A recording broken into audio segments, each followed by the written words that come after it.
tá lá na história, Hitler teve apoio dos pastores luteranos e da Igreja Católica para matar judeu. Então veja, ele era aclamado por pastores. Tem vídeos dele com pastores luteranos.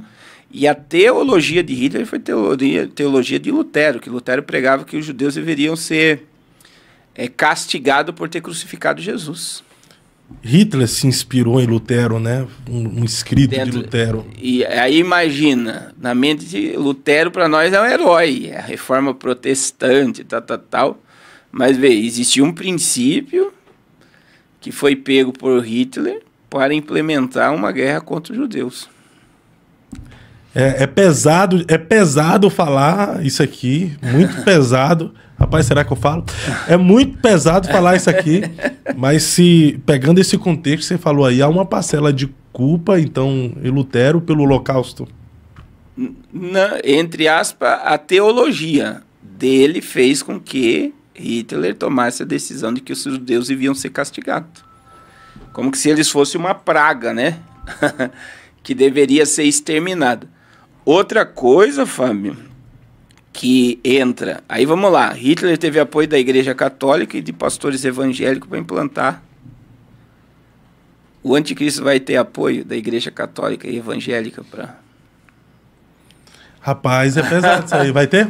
Vai. Da Igreja Católica mentalidade e dos evangélicos. Dos evangélicos?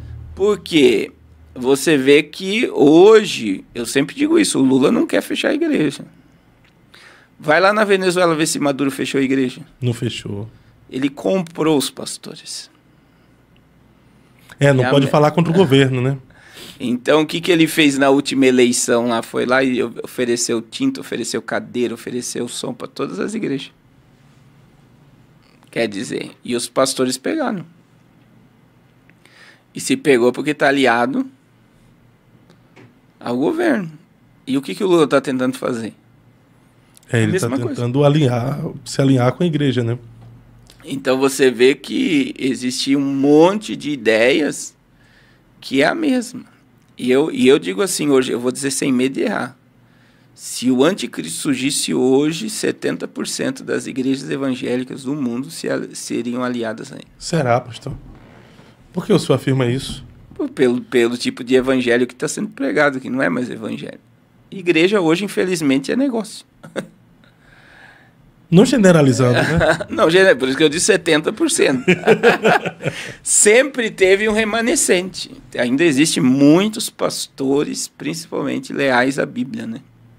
Fiéis a Deus e aos princípios. Que se for necessário morrer pela verdade que carrega, eles vão morrer.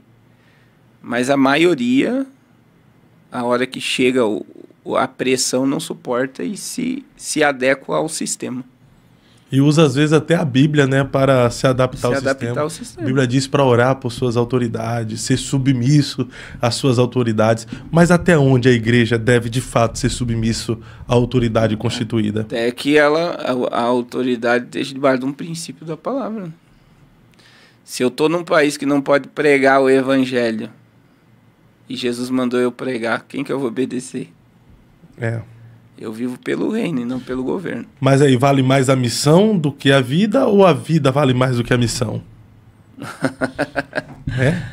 A missão, a gente morre pelo nosso propósito, né? Essa é o grande... Quando a gente estuda sobre a igreja primitiva, os cristãos tinham prazer de sofrer e prazer de morrer por amor a Cristo. Mas voltemos aí ao início desse podcast, que nós falamos sobre isso. Será que nós estamos igual à igreja primitiva, ansiando, desejando tanto a vinda de Jesus, que nós estamos gritando e gemendo, Maranata, ora vem, Senhor Jesus?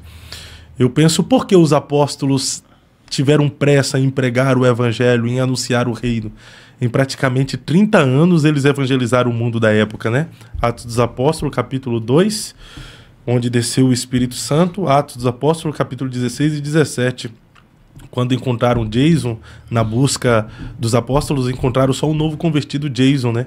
E eles levaram o Jason até o Sinédrio para ser julgado, mas gritando, estes que têm permeado o mundo, que têm evangelizado o mundo, chegaram também até nós. Ou seja, 30 anos de história, a igreja primitiva praticamente já tinha evangelizado o mundo todo de sua época. E nós, com todos os recursos que nós temos... tecnologia. E assim, a gente vê o evangelho hoje, né? Por isso que eu digo, existe uma igreja que não depende de nada para continuar existindo. Né? E pastores que propagam isso, vê os seus templos encher. Pastores que não têm medo de perder o trono, que está ali para servir, e eu acredito que quanto mais ele serve, mais ele vê o reino de Deus se manifestar. Ainda tem muito homem de Deus. Mas a gente vê hoje o poder centralizador dos pastores. Né? Eles centralizam o poder. Eles não os distribuem, né? Eles não fazem com que o povo se torne discípulo, mas fazem que o povo seja adepto a uma religião. Infelizmente. Então, porque o discipulado leva tempo. Você formar discípulo, né? Você formar liderança, você formar homens de valor leva tempo. E a gente vê que hoje é melhor ter uma multidão. A igreja estava lotada. Mas do quê? De gente preciosa e tal, mas discípulo pouco. Estamos deixando de viver o reino para viver impérios, né? Impérios. E aí, quando se mexe nesses impérios, a gente está vendo em vários lugares do Brasil aí que o povo quer se levantar contra o império passa por cima do povo igual porque o império está ligado ao sistema, o império está ligado à política, o império está ligado ao juízo, o império está ligado a advogados, o império tem o que o povo não tem. E aí você vê que tem muitos líderes que não abrem mão do trono, só sai morto. Então voltemos ao Apocalipse. Tudo isso, pastor, inteligência artificial, essa questão geopolítica mundial, os homens criando o império para si mesmo, a fim de obter, conquistar, alcançar, granjear aqui na Terra, sendo amantes de si mesmo, né? Sendo avarentos, presunçosos, orgulhosos, leva-nos a dizer que estamos vivendo a realidade do Apocalipse já nessa geração. Eu digo que um dos maiores sinais, né, do juízo é como nos dias de Noé, né? O povo não percebia. A arca estava lá, não estava? A arca era o sinal que a chuva ia chegar. Sim. Todo mundo via a arca. Mas ninguém acreditava que aquilo ia acontecer. De repente Noé entrou, Deus fechou a arca. Aí o povo, que não acreditava, passou a acreditar. Tarde demais. É a mesma realidade que nós estamos vendo hoje, né? Porque Jesus disse, como foi nos dias de Noé, assim será também na vinda do Filho do Homem. A gente vê uma geração totalmente desapercebida do que está acontecendo. E não querem, o problema não é estar desapercebido. Elas não querem acreditar, né, que existe um monte de quadros. Por exemplo, a Rússia ameaçou gerar apagões. E até o apagão da Espanha lá, alguém está culpando a Rússia, a Europa, né, que pegou Portugal e a Espanha, de ter mexido em questões e gerado aquele apagão. Nós estamos em salas da IA sair fora de controle, e isso vai gerar um apagão. Que existe sala já de insights, por exemplo, se a IA sair fora de controle, o que nós vamos fazer? Se entrar um vírus na rede, o que nós vamos fazer? Eles vão desligar e reiniciar. Não é isso que você faz com o teu celular? Sim. Você faz o backup do computador, não é assim? Desse jeito. Agora imagine um vírus na rede mundial ou você não consegue, de forma alguma, acabar com o problema que a IA